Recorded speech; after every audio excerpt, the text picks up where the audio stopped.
When planning a trip to beautiful St. Augustine, Florida, the nation's oldest city, you'll want to spend an hour or so at the Peña-Peck House. Come along and take a peek.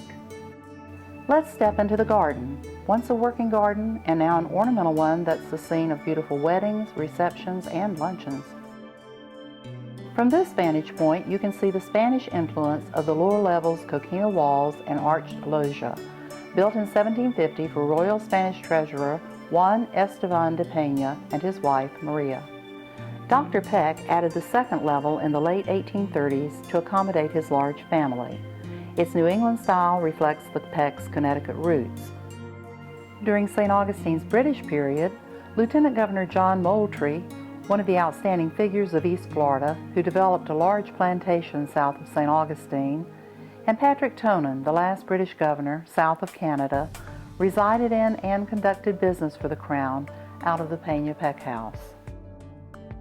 The coquina well is located just outside the kitchen, which is set to look as a kitchen would have in the 1840s when the Pecks lived here.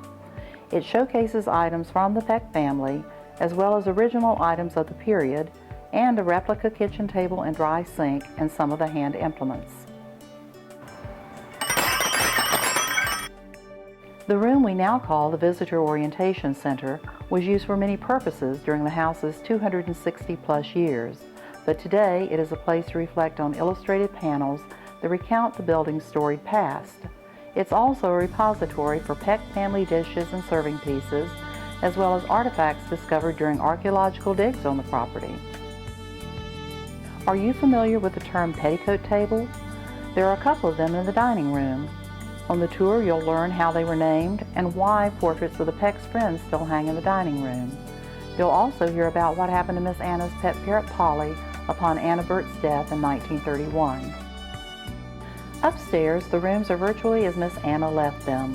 One exception is the gallery. Originally a bedroom, the room is now used to display some of the pieces belonging to the Pecks, who were patrons of the arts. Included in the collection are the works of Paris-educated artists who, in the late 1800s, were invited by Henry Flagler to work in the studios at his new Ponce de Leon hotel. Many of the oil paintings and etchings have been recently conserved and restored.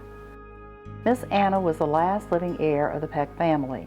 When she died in 1931, she left the house to the city of St. Augustine, stipulating in her will that it be maintained as an antebellum home of the South.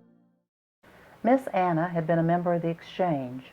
The board proposed an agreement with the city to allow them to operate their gift shop in the house. In return, its members would conduct tours and raise money to help maintain the house. That deal has endured for more than 80 years. Located in the room that was Dr. Peck's office, the Woman's Exchange gift shop is filled with quality handcrafted items and giftware. It's a great place to browse after a tour. We invite you to see life as it was lived for centuries in St. Augustine's Peña-Peck House. No visit to our nation's oldest city is complete without walking through this historic treasure. Tours are conducted every afternoon of the week.